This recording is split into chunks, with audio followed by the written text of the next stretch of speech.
Hello, everybody. I'm going to start with a prayer. Lord, thank you for meeting us here today. As always, Father, I pray that you use the message that I have prepared, that your words would come out, your heart would come out, and anything that's from me would fall to the floor. Your words would grow, and that it would touch people here today. Thank you for all that you've done in my life and all that you've done in the lives of everyone in this room, Father. In Jesus' name, amen. So yeah, kind of a big Sunday, huh? I'm going to kind of do a brief oral history of my life a little bit, all right? Because I never saw myself being up here, ever. Probably, if you asked me 10 years ago, I for sure was like, I would have said, no, I would not be up here. I would say I would not be up here at all, not on stage. As soon as I met Miko, which has been 17 years, if you can believe it, as soon as I met him, I knew he was going to be a pastor. That was probably one of the first things that spilled out of his mouth. And I was like, oh, that's cool for you. That's your thing. That's not mine. From the minute I knew him, I was like, that's for you, not for me. That's your thing. And then Miko got ordained almost 6 years ago. And at that time, Charlie and Lori asked, oh, do you want to be ordained? Because, I'm the wife. And I was like, it's not my time. What for, And I said, when it's my time, we'll know. And we know now, right? I've had 3 children, as you guys know. And with the first child, you go to the birthing classes and, you learn all this stuff. And I remember the nurse was like,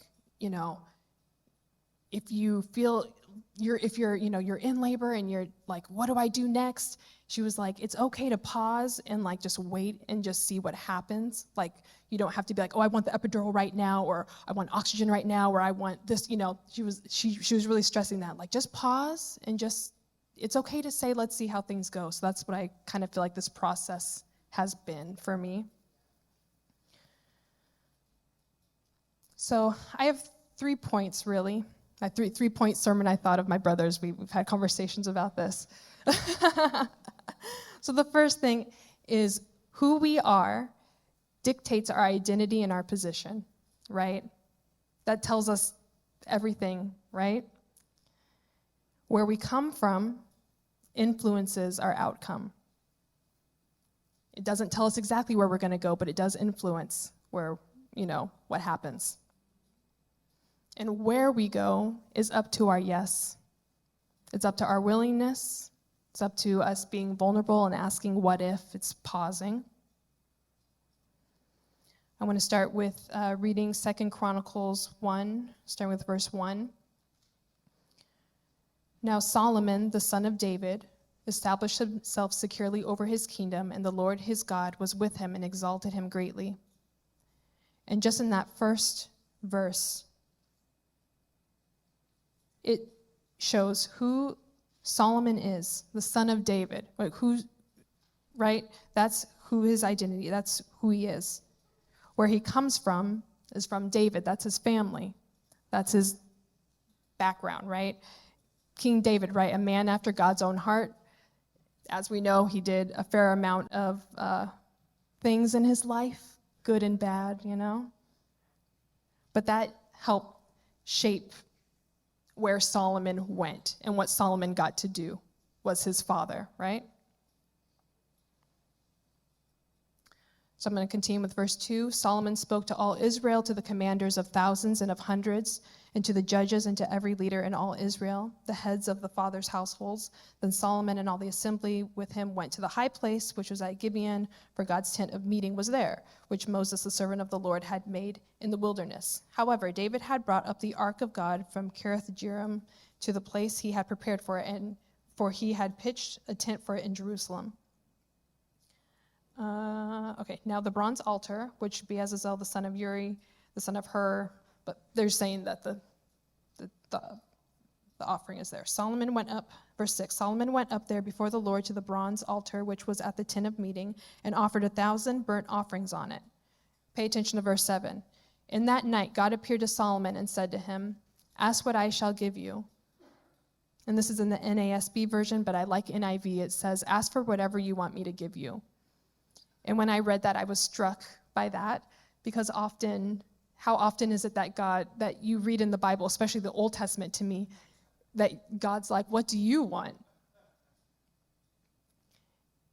And I feel like a lot of times we get afraid to say what we want to God, because we've talked about before, oh, there's nothing good in me, nothing good can come out of me, and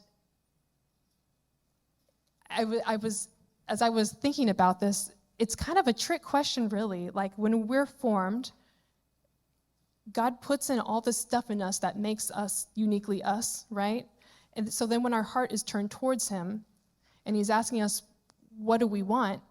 He's like, I already know what I put in you, but I need you to tell me what you want so we can co-labor and work on this and do this, right? We should also be asking the Lord with what we want with boldness. As Hebrews 4:16 says, let us then approach God's throne of grace with, depending on your version, confidence or boldness, right? So who we are dictates our positioning and our identity. Where we come from influences our outcome, and where we go is up to our yes.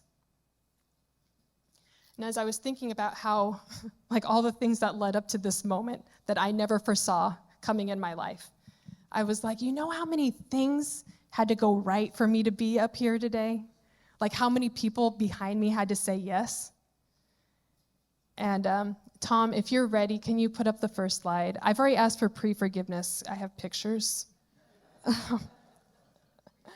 So this is my mom's family. Aren't they adorable? So this is my grandparents and my mom and her two brothers. So they grew up in McMinnville, Oregon, 50 miles away from Portland, right? And then Tom, can you go to the next one? I don't have a young picture of my dad, but I do have this one of my dad's family. So there's his parents and brother. They came from Linden, Texas to Portland in 1956 with a promise of work for Grandpa in the dark jacket there.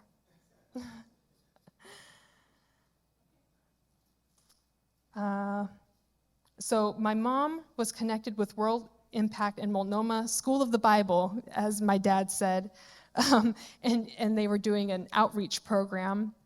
So my mom found herself at Berean Baptist, the church that just shut down, but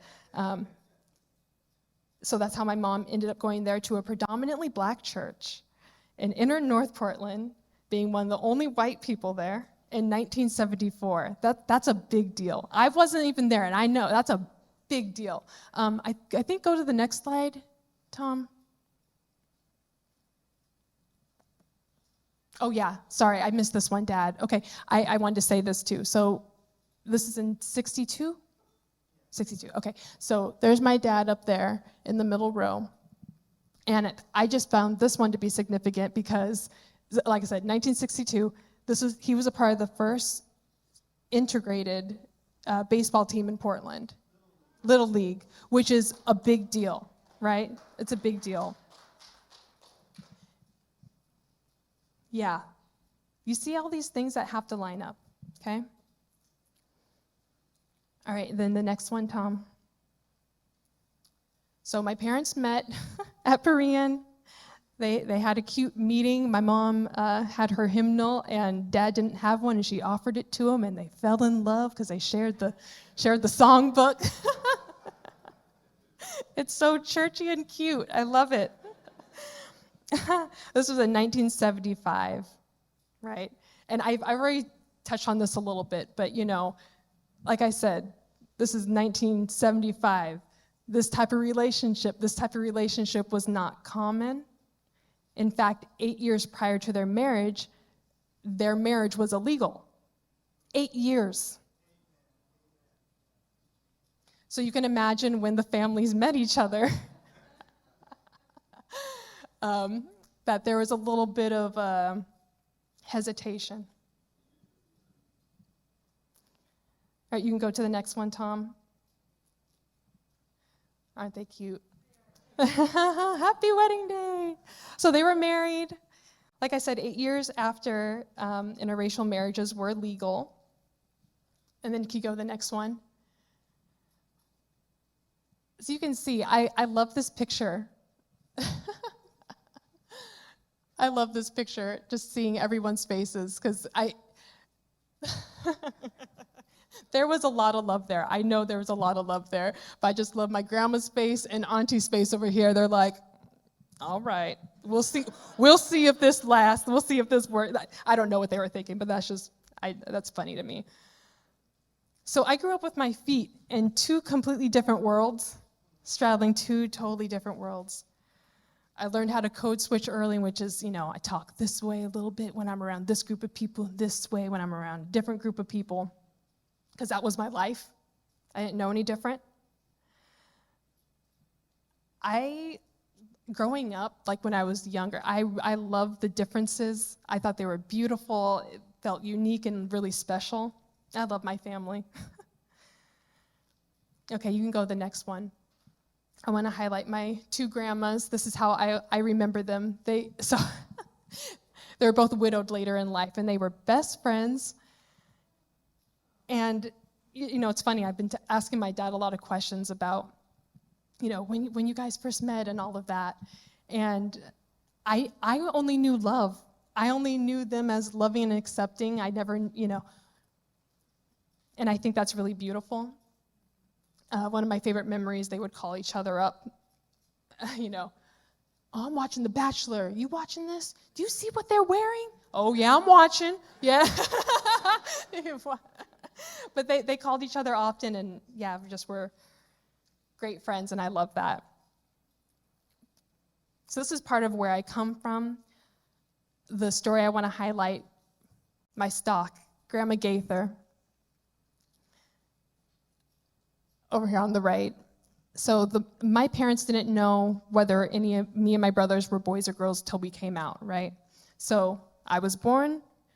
Dad was gonna call Grandma to say it's a girl, and she answered the phone and Dad said, "Oh, it's a girl," and Grandma said, "Oh, I know. I had a dream last night."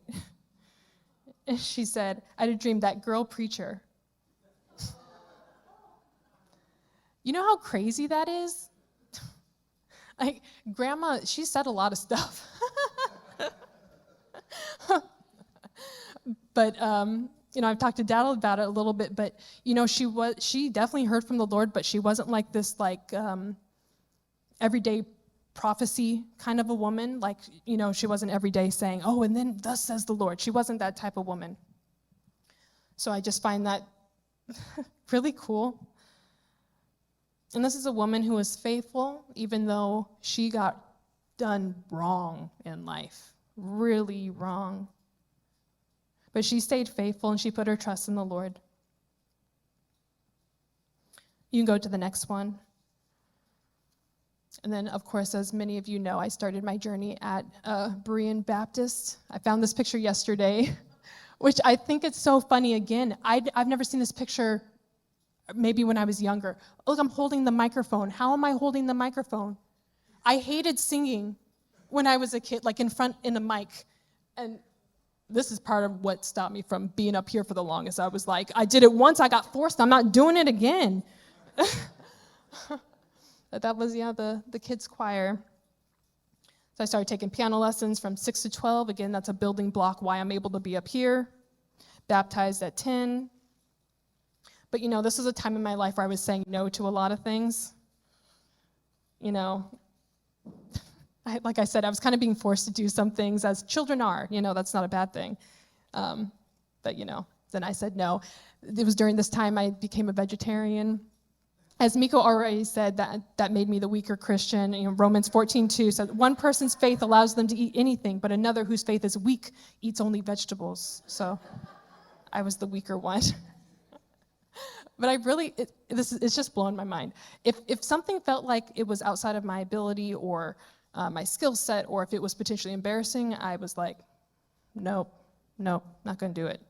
That's too risky.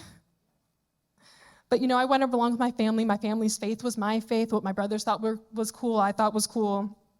I still do. I still think they're really cool. And you can go to the next one, Tom. As I got into junior high and high school, I attended schools I didn't like. I think I'm probably like 12 here, maybe. I'm not sure. So this is my dad's side of the family, of course. And, during this time, the differences that I felt in my family, the beautiful differences and all the texture and layers to my family felt like a curse instead of a blessing. I was never black enough, and I for sure was never white enough. And as all my mixed people can attest to, it's like you're too black to be white and you're too white to be black. It can feel like there's no place for you. And, because of the school and everything, I was mad at a lot of things and frustrated, teen angst, right? And you can go to the next slide, Tom, just to show the juxtaposition of one family to the next. Again, saying I'm in two different worlds, right? Two totally different worlds. And there's a series of events that happened in this time in my high school career. Like my grandpa died. I didn't run this past them, but my brother got his girlfriend pregnant, which ended up being one of the best things that happened in my life, truly. I gained a beautiful sister and my beautiful niece. My friend group at school was changing, and I was questioning God as one does, right? And, during this time, I remember being really upset, and I was never actually suicidal, but I was definitely like, I can't keep, it's funny looking back. I'm like, how did I have these thoughts? But I was like, I can't keep going the way that I'm going. Something has to change. So in small ways, I made some small changes. I started saying yes. I started being willing, staying open. I started reading my Bible on my own. I intentionally wrote more, got my voice on paper, writing poems and journaling and whatever. All throughout this time, too, my mom was like, oh, you got to go to this youth church, go, get involved with the youth. And again, I was like, no. And before senior year, my best friend Camille said, please, will you come to this youth group with me? I don't want to go by myself. And I'm in this whole phase of trying new things. Sure, I'll go once. Yeah, whatever. I met my husband there. So you can go to the next one, Tom. I'm going to kind of speed up here. This is our first formal picture together. We went to prom in a group, but this was our first picture together. So started dating Miko, went to college, started bouncing around from church to church, not really having a church home. It all felt really new and exciting and explorative, and I think that's great. To figure out what you want and where you want to be, right? And after a couple years, Miko found himself getting reconnected with Charlie.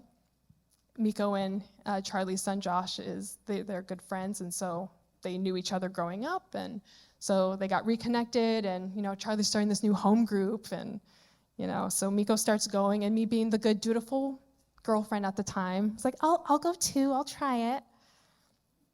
And it was a whole different world. I had never, even though I attended New Song, I wasn't very involved in New Song, which is kind of charismatic. But here, it was like a new language. I was like, what are you guys doing? What are you saying? You're speaking in tongues, you're doing prophecy, you hear from God? He talks to you like that? That doesn't happen. This is heresy. True, I was like, So, I'm glad I didn't say no. I was definitely like, let me step back here. So I read about it and learned about, the charismatic and all of that. So that was good. Let's see here. Okay, you can go to the next slide. 2012, we got married. This is the last picture. I just wanted to put it up there. We just had our 10-year anniversary. Woohoo! But during this time, I took the spiritual gifts survey. I think see Peter Wagner. And, I remember I got my answers or whatever, got my nice journal, and I just wrote exactly the answers. Okay, wisdom, just whatever it said. And I just took it for face value. And I remember putting it in my nice journal and putting it away and being like, I've arrived. Yeah, now I know my spiritual gifts. And now That's all there is, right? And I didn't press in further to that initially, but that was the beginning.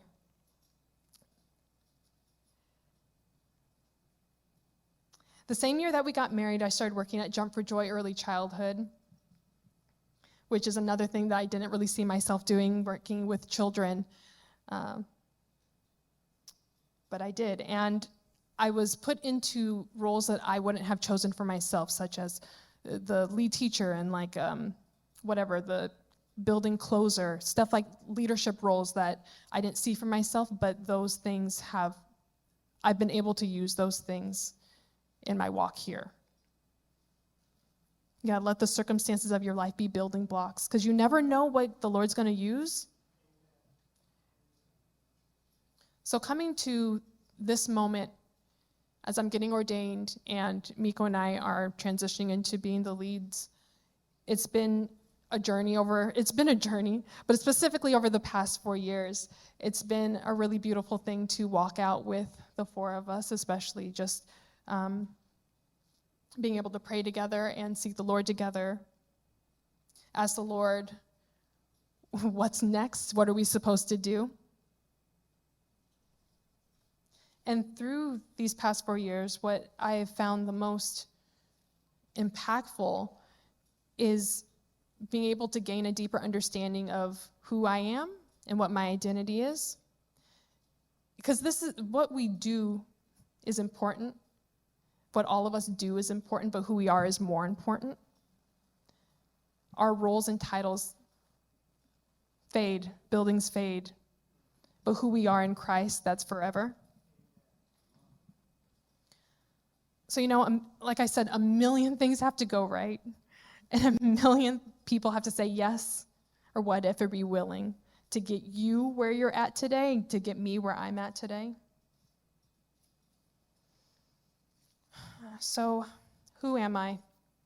I'm a daughter, and I'm a granddaughter, an auntie, a niece, a wife and friend. I am my ancestors' wildest dreams. I am the daughter of the King. I'm in his family, and I'm his favorite, just like you are. Where do I come from? These people. A strong line of people, fighting people, wise people, trusting people, faithful people. I come from Portland and McMinnville and Linden, Texas, Africa, Europe. Where do I go? Where the Lord leads, I want to say yes. So I want to go back to 2 Chronicles 1, verse 6. Solomon went up there before the Lord to the bronze altar, which was at the tent of meeting, and offered 1,000 burnt offerings on it. And that night God appeared to Solomon and said, "Ask what I shall give you." Solomon said to God, "You have dealt with my father, David, with great loving kindness, and have made me king in his place. Now, O Lord, your promise to my father David is fulfilled, for you have made me king over a people as numerous as the dust of the earth. Give me now wisdom and knowledge, that I may go out and come in before this people. For who can rule this great people of yours?" Verse 11.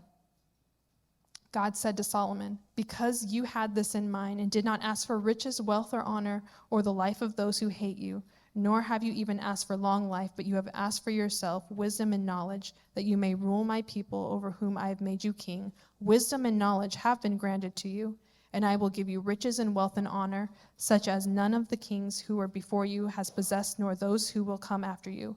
So Solomon went from the high place, which was at Gibeon, from the tent of meeting to Jerusalem, and he reigned over Israel.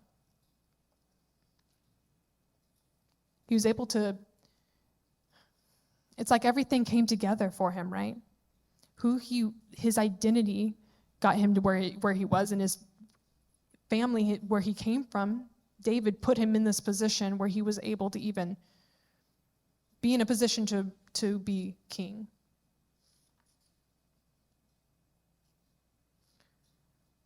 So we got to ask for what we want.